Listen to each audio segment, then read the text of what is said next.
আমাদের প্রিয় নবীর আহলাক কেমন ছিল, চরিত্র কেমন ছিল। কারণ একজন পুরুষ চরিত্র আহলাক কেমন হবে এটা বেশিরভাগ একজন স্ত্রী ভালো জানেন, আহলিয়া ভালো জানেন। কিন্তু একজন পুরুষ কতটুকু ভালো সেটা বেশিরভাগ বুঝতে পারবে কে? একজন সহধর্মী, তার স্ত্রী। একজন স্ত্রী সম্পর্কে বেশি বলতে পারবে তার স্বামী। সেদিকে ইঙ্গিত দিচ্ছেন, বললেন যে মা আমাদেরকে আপনি বলুন রসুল করিম সাল্লাল্লাহু আলাইহি ওয়াসাল্লামের আহলাক চরিত্র কেমন ছিল।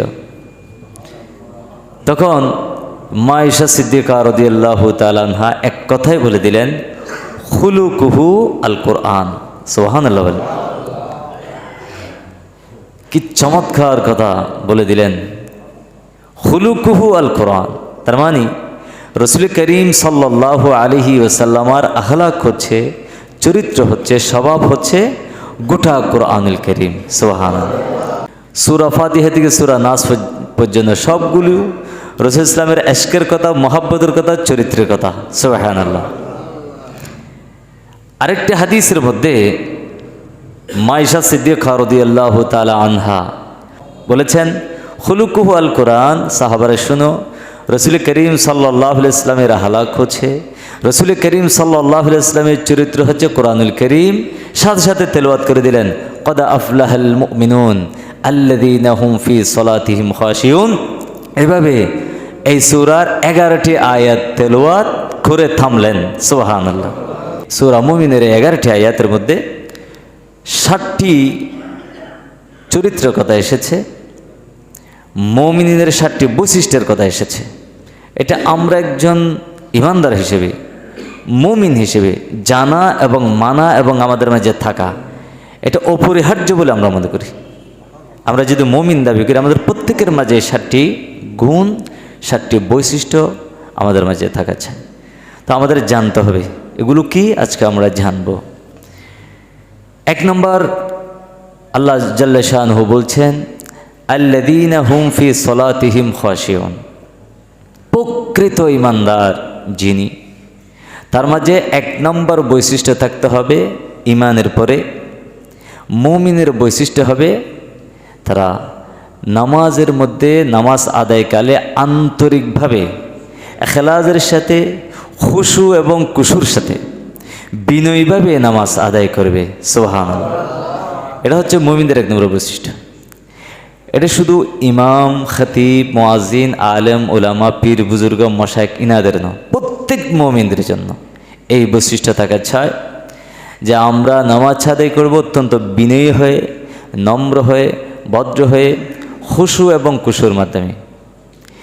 নামাজে এদিক ওদিক না থাকে, একাগ্র চিত্তে সিজদার স্থানে দৃষ্টি রেখে অন্য কোথায় মন না দিয়ে।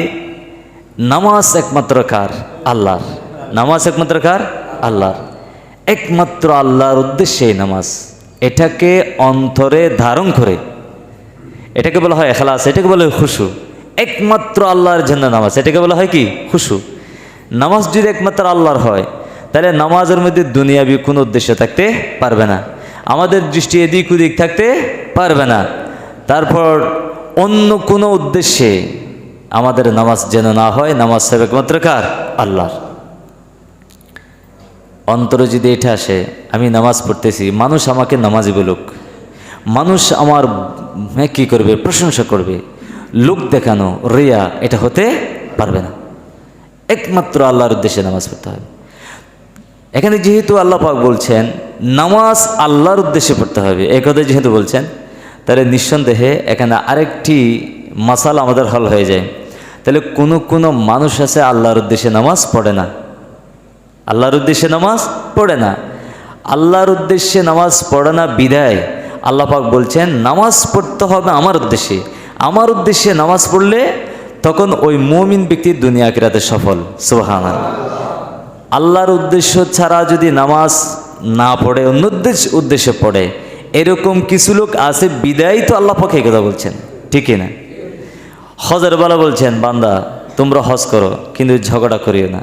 তো ঝগড়ার কথা কেন বলছেন? হজে গিয়ে ঝগড়া করে, মারামারি করে, কইজা করে, সেই জন্য তো এখানে বলেছেন হজ করবে আল্লাহর জন্য, কিন্তু ঝগড়া করবে না।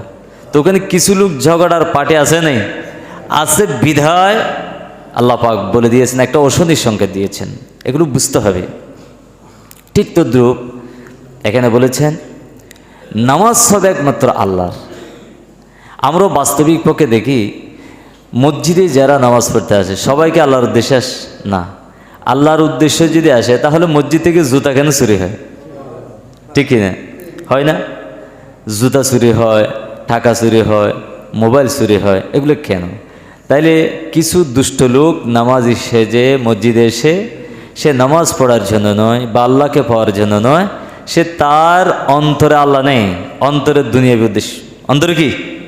দুনিয়াবি উদ্দেশ্য, দুনিয়াবি কোনো একটা বিষয় কোনো উদ্দেশ্যে হাসিল করার জন্য সে মসজিদে আসে। এরকম কিছু লোক আছে নেই? এরকম আছে, ঠিক কিয়ামত পর্যন্ত কিছু থাকবে। এরকম অনেক মানুষ আছে এক এক উদ্দেশ্যে নামাজ পড়ে। রাসূল ইসলাম বলছেন নামাজের মধ্যে রয়েছে আমি নবীর চক্ষুর শীতলতা। সুবহানাল্লাহ, নামাজ কত বড় জিনিস। রাসূল করিম সাল্লাল্লাহু আলাইহি ওয়াসাল্লাম বলছেন জুইলাত কুররাতু আইনি ফিস সালাহ, নামাজ এর ভিতরে আমি নবীর চক্ষুর শীতলতা রাখা হয়েছে। তার মানে মুমিন যখন নামাজ পড়বে আল্লাহও খুশি হয়, সঙ্গে নবীর অন্তরও ঠান্ডা হয়, চক্ষু বিধে যায়। সুবহানাল্লাহ, সুবহানাল্লাহ। কীরকম? নামাজের ভিতরে আমরা নবীকে সালাম দিই, আসসালামু আলাইকা ইয়া আইয়ুহান নবিয়্যু, হে নবী আপনাকে সালাম। প্রত্যেক মুমিন যখন নামাজের ভিতরে নবীকে সালাম দেয়, রসুল সেই সালামের জবাব দেন। উম্মতের পক্ষ থেকে নামাজের ভিতরে নবী সালাম পেয়ে রসুলের অন্তরও ঠান্ডা হয়ে যায়, চক্ষু শীতল হয়ে যায়। সুবহানাল্লাহ। ওয়াল্লাযীনা হুম আনিল লাগবি মুরিদুন, মুমিন ব্যক্তির 2 নম্বর বৈশিষ্ট্য হচ্ছে সে যে কোনো বাজে, বেহুদা এবং অহেতুক কথাবার্তা থেকে, কার্যাবলী থেকে নিজেকে বিরত রাখবে। সুবহানাল্লাহ। আল্লাহর উদ্দেশ্যে নামাজ পড়বে, এটা এক। 2 নম্বর, শুধু নামাজ পড়লে আপনি সফল হবেন না। এই বাণীর মাধ্যমে আমাদেরকে আল্লাহ পাক বলছেন শুধু নামাজ পড়লা আমার উদ্দেশ্যে বাস তুমি সফল, এরকম নয়। 2 নম্বর বৈশিষ্ট্য তোমার মাঝে থাকতে হবে, সেটা কি? যে কোনো বেহুদা, অহেতুক এবং বাজক কথা এবং কাজ থেকে, কি কি বললাম? কথা এবং কাজ থেকে আমাদেরকে বিরত থাকতে হবে। এটা একজন মুমিনের 2 নম্বর বৈশিষ্ট্য। এটা প্রত্যেক ব্যক্তির মাঝে থাকা চায়। আনিল লাগবি মুরিদুন, লাগবা বলা হয় যেটার কোনো অর্থ নেই, দিনই কোনো স্বার্থ নেই। আমরা একটা হুট করে কথা বলে দিলাম, এই কথাটা কোথায় যাচ্ছে আমরা চিন্তা করি না, এরকম হয় না? আমি যে কথা বলবো এটা যেন আল্লাহর উদ্দেশ্য হয়। আমি একটা কথা বলবো আল্লাহ এবং তার রসুলের স্বার্থে হয়, দিনের স্বার্থে হয়। হুট করে একটা কথা বলে দিলাম, এটা কোথায় যাচ্ছে? একটা কথার কারণে আমার ঠিকানা জাহান্নামও হতে পারে। এই যে জবানের হেফাজত আমাকে করতে হবে। ওয়াইজার যখন মাররু বিল্লাগাবি, কোনো মুমিন বান্দা, কোনো মুসলমান বান্দা, কোনো মুমিন বান্দা যখন বিল্লাগাবি অহেতুক এবং বাজে কথা, বাজে কাজের পাশ দিয়ে যদি হেঁটে যায়, এরকম হয় না? মসজিদ থেকে বের হলাম, একজন দেখেছে বাজে কমান্ড করে দিছি, মসজিদে ভিতর হোক বাইরে হোক। একজন ইমানদারের প্রথম বৈশিষ্ট্য হচ্ছে বাজে কথা থেকে বিরত থাকা। আর কোনো ব্যক্তি যদি বলেই ফেলে, আরেকজন মুমিনের দায়িত্ব হবে সেটাকে এড়িয়ে চলা। সুবহানাল্লাহ। সেটা কি এড়িয়ে চলা। এখন তো আমাদের সমাজে কি হয়, বাজে ব্যক্তিরা, মুমিন নামদারি ব্যক্তিরা ইমানদারের পোশাক পরে, মুসলমানদের পোশাক পরে যখন বেহুদা কথাবার্তা বলে, আর কিছু লোক সেগুলোকে সমর্থন করে, আছে নেই? তাহলে এটা কিন্তু মুমিনের বৈশিষ্ট্য নয়। এক কথায় যাবতীয় গুনাহের কাজ, গুনাহের কথা, গুনাহের কাজ থেকে বিরত থাকা, এটাকে বলা হয় আল-লাগব। একজন ইমানদারের 2 নম্বর বৈশিষ্ট্য এটি, যাবতীয় গুনাহের কাজ থেকে বিরত থাকবে, বেহুদা অহেতুক বাজে কাজ, বাজে কথা থেকে বিরত থাকবে। এটা হচ্ছে মুমিনদের 2 নম্বর বৈশিষ্ট্য। 3 নম্বর, আল্লাযীনা হুম লিয-যাকাতি ফাঈলুন। আল্লাহ পাক বলছেন ইমানদার ওই ব্যক্তি যিনারা জাকাত আদায় করবে। জাকাত যাদের উপর ফরজ, অবশ্যই জাকাত আদায় করতে হবে। জাকাত আদায়ের ব্যাপারে কোরআন হাদিসে অসংখ্য আয়াত এবং হাদিস রয়েছে। আর জাকাত যারা দেয় না, জাকাতের ব্যাপারে যারা অলসতা অবলম্বন করে, অবহেলা করে, তাদের শাস্তির কথাও কোরআন এবং হাদিসের মধ্যে এসেছে। এগুলো যে কোনো সময় জাকাতের আলোচনা আসলে আমি বলবো। আপনারা জানেন এ বিষয়ে, জাকাত দিলে কি লাভ, না দিলে কি ক্ষতি। এটা হচ্ছে এক অর্থ। 2 নম্বর, এখানে জাকাত মানে শুধু জাকাতের ভিতরে সীমাবদ্ধ নয়। যেমন আল্লাহ পাক কোরআনুল কারীমে বলছেন, ইসাব্বিহু লিল্লাহি মা ফিস সামাওয়াতি ওয়া মা ফিল আরদ আল মালিকুল কুদ্দুসিল আজিজিল হাকিম হুয়াল্লাযী বাআসা ফিল উম্মিয়িনা রাসূলাম মিনহুম ইয়াতলু আলাইহিম আয়াতিহি ওয়া ইউযাক্কিহিম ওয়া ইউআল্লিমুহুমুল কিতাবা ওয়াল হিকমা ওয়া ইন কানু মিন ক্বাবল লাফি দালালিম মুবিন। সুবহানাল্লাহ। এখানে আল্লাহর নবী এসেছেন ওয়া ইউযাক্কিহিম, আমাদের অন্তরটাকে পরিষ্কার করার জন্য। সুবহানাল্লাহ। এখানে জাকাত মানে যাবতীয় পরিষ্কার, মানে আত্মিক পরিষ্কার, আমাদের নফসকে পরিষ্কারের কথা এখানে এসে। জাকাত মানে নিজের অন্তরকে পরিষ্কার করা, নিজের চরিত্রকে পরিশুদ্ধ করা, নিজের ব্যক্তিত্বকে পরিশুদ্ধ করা, নিজের চারিত্রিক বিষয়ে পরিশুদ্ধ হওয়া এবং পারিবারিকভাবে পরিশুদ্ধ, সামাজিকভাবে পরিশুদ্ধ, রাষ্ট্রীয়ভাবে পরিশুদ্ধ, অর্থগতভাবে পরিশুদ্ধের কথা এখানে এসেছে। সুবহানাল্লাহ। শুধু জাকাত মানে শুধু জাকাত নয়। জাকাত শব্দের একটি অর্থ হচ্ছে বৃদ্ধি পাওয়া। জাকাত দিলে আল্লাহ পাক তার মালের মধ্যে বরকত দিয়ে দেন, সেই জন্য জাকাত মানে বৃদ্ধি।